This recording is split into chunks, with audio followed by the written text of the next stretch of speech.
অনেক কষ্ট করতে আর আমি পুঁজিবারটা পাবো কি আমি মালাইনে বেশ সময় ভালো হইলে এটা পাবো আমি যেমন আমি আর ব্যবসা করতেছি 20,000 30,000 এটা তো আমার নাই, এটা তো আমরা চোখের সামনে পালাইতেছি। মানে গেলে গিয়ে আমি কইতে কী করবো, কে আমার পুঁজি দেবো? সরকার দেবো না পাবলিক দেবো? চাপ পড়ছে না, আমার ঘরে মেহমান আইছে, এই সময়কালে আমার ঘরে মেহমান আইছে। প্রতিদিনের যে খরচটা আমি হয়তো কাটাই উঠতে পারবো না, এটা আমি লসে আছি আর কি। মাল তো 3 দিন আগে আমরা ফালাই দিছি, মাল নষ্ট হয়ে গেছে। কয়দিনে প্রায় 5-6 দিনে প্রায় 1-1.5 লক্ষ টাকার মতন শুধু মালই মানে নষ্ট হবে আর কি। পচনশীল মাল তো ওগুলো রাখার মতন না আর কি, এই জন্য আসলে সব কিছু মিলে গেলে লস। এখন দেখা যায় আমাদের সিজন শেষ সময়, এখন লস খাইলে এই লসটা আসলে কভার করা সম্ভব হবে না, কারণ এখন মাল অনেক দামি মাল, এখন লস হইতেছে প্রায় 1-1.5 লক্ষ টাকার মতন লস হয়ে যাবে। এই সিজন তো এমনিতেই শেষ। এখান থেকেই মনে করেন আমাদের ফ্যামিলি চলে, মা বাবা আত্মীয় স্বজন নিজের পরিবার সব এটা থেকেই আসলে এটার উপরে ডিপেন্ডেবল। ক্ষতি তো অবশ্যই, কেউ আমরা তো কোনো কর্মস্থানে যেতে পারতেছি না, আমার ব্যবসা আমি ঠিকমতো করতে পারতেছি না, একজন আত্মীয় স্বজন অসুস্থ হয়েছে তাকে দেখতে যেতে পারতেছি না, আর্থিক ক্ষতি, সব দিকে তো ক্ষতি। এরকম কম যে ঝামেলা হতো আমরা বুঝে হারি নাই। তা আপনার এই গ্যান্ডারি কতগুলো চুলিয়া লাইছি, বহুত গ্যান্ডারি নষ্ট হয়ে গেছে গিয়া, আরও আছে এটি মাইঠারে খাওয়ান যাবে না। যেটা আমার বিভাগে ধরছে যেমন এটা আমি লইছি, বাকিগুলো যেমন আমি হালিয়া ছালিয়া দিছি। দেখি যে আমার চলার মতন কোনো লাইন নেই। মারক কাটক যাই করক, যেই কটা লয়ে বাড়িছে যেই কটা বেচা কিনা হয় কিনা, এই উপযুক্ত লিয়ে বাড়িছে। ও বলে 5টা ফোন তো বলে আপনার ব্যস্ত দিবার হবে, ব্যস্ত দিব না। আর চাপ পড়ছে না, আমার ঘরে মেহমান আইছে, এই সময়কালে আমার ঘরে মেহমান আইছে। কারণ আমি মনে করেন কি বাধ্যমূল্যই আমার বাইরে হয়েছে, কারণ এটা তো আমার মেহমানের বোঝান যাবে না যে আমি একটা সমস্যার ভিতরে আছি, আমার চালান দায়িত্ব আছে গিয়া, এটা তো আর আমার মেহমানের পুরোটা বোঝান যাব না। কারণ আমারটা লই যেমন আমি ভোগ দল করে যেমন আর কি বাইরে আছি, যেমন আমার পরিবারে জানে যে আমার কি আর্থিক অবস্থা আছে না, সেটা আমার পরিবারে জানে।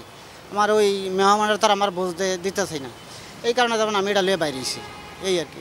এই 1 মাসের মধ্যে 1 মাস লাগবে পুরো এই ঝামেলাটা আমার কাটতে উঠতে। 1টা মাস লাগবে আপনার ঘর ভাড়া গ্যাসে মাসের দিতারই নেই, তারপরে মাদাসার বেতন দিতাই নাই, গ্যারেজ ভাড়া দিতাই নাই, এই ব্যাটারি কারেন্টে চার্জ দেয়, কারেন্ট এই বেতনও দিতাম পারিনি। এতে 1 মাসে আমার মনে হয় ওড়া যাইব না। এই যে আমার একটা ছোটোখাটো ব্যবসা ভাই চালু করছেন, আমার একটা ছোটোখাটো ব্যবসা ভাই আমার পুরো শেষ। আম টাম যাই আসলো সব পয়সা এটা দেখতে আছেন, আরও আছে, আরও পালাইছি। আমি যেভাবে চলবো সামনে দিয়ে আমার কোনো নেই, পুঁজিবারটা নাই, আমি কেমনি কী করবো? এই যে এইগুলো যা আসলে পয়সা গেছে দেন, কোনো কিছু নাই এখন। এই আম আসলো, পেয়ারা মেয়ারা যাই ভরাই আসলো, পালাতে এই করে টেকছে, এই করে বাইসে সকালে রাখছি। এখন আমি ছোটোখাটো ব্যবসা লিয়ে আমি কেমনি কী করবো, কেমনি চলবো? বউ কলাম লিয়া গত মাসে ভাড়াও দিতে পারি না, বাসা ভাড়া। তখন আমার ব্যবস্থাটা কি, আমার কী করবো? এটা কি সরকার করবো না কে করবো? আমাকে যদি কেউ না দেখে তো আমরা কী করে চলবো? কারণ আমরা চলার মতন কোনো নাই ওনার, একদম ঠান্ডা। অনেক কষ্ট করতে আর আমি আর পুঁজিবারটা পাবো কি আমি মালাইনে বেশ সময় ভালো হইলে এটা পাবো আমি। যেমন আমি আর ব্যবসা করতেছি 20,000 30,000 এটা তো আমার নাই, এটা তো আমরা চোখের সামনে পালাইতেছি।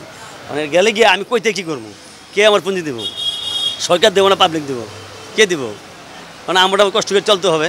আমার ব্যবসার পরিস্থিতি সত্যিকার অর্থে কি পরিস্থিতি, সবার পরিস্থিতিতে আমার পরিস্থিতি, কিছু সাময়িক কিছু ক্ষয়ক্ষতি অবশ্যই আমাদের ব্যবসায় হয়েছে, সেটা কাটতে এনে হয়তো বাজার ভালো হইলে, হয়তো লোকজনের সমাগম হইলে হয়তো আস্তে আস্তে কাটা যাবে। কিছু সমস্যা হয়েছে, আম আমার আগে আনা ছিল তো, আমগুলি হয়তো একটু বেশি পাইকে গেছে, হয়তো আম একটু ঘাটতি হয়েছে, ঘাটতির কারণে হয়তো কেনা দামে বিক্রি করছি, কেনা দামে একটু কমে বিক্রি করছি, হয়তো বেচা কাছাই গেছে, অল্প কিছু আছে আর কি।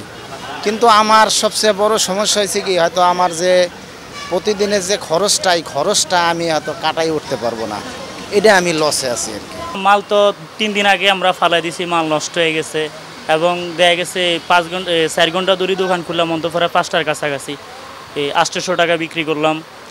যা 5-6 দিন ধরে দোকান খুলতে পারিনি, এখন খুলছি 800 টাকা বিক্রি করছি, এখন দোকান বন্ধ করে চলে যাবো, এই হলো অবস্থা আর কি, বুঝছেন। শুক্রবারে সেল করার পরে যা মাল ছিল পরে শুক্রবারে আসা বা মিষ্টি দোকানে একটা মিষ্টি আনা হয় দোকানে বা সেল করার জন্য। শুক্রবার দিন 10,000 টাকা 8-9 হাজার টাকার মতন সেল করছি, আর বাকি যে মালগুলো ছিল প্রায় 18-20 হাজার টাকার মতন মাল ছিল, এডি ফালাই দিছি, আর এই পর্যন্ত আর দোকান খোলা হয়নি, এই হলো অবস্থা আর কি, বুঝছেন। এখন আসলাম বা দোকানে ময়লা চলা বসে রয়েছে, একটু ফাই পরিষ্কার করলাম, বসলাম, ঘন্টা 4 ঘন্টায় 800 টাকার মতন বিক্রি করলাম, এখন বাসায় যাব, এইটুকুই ভাই।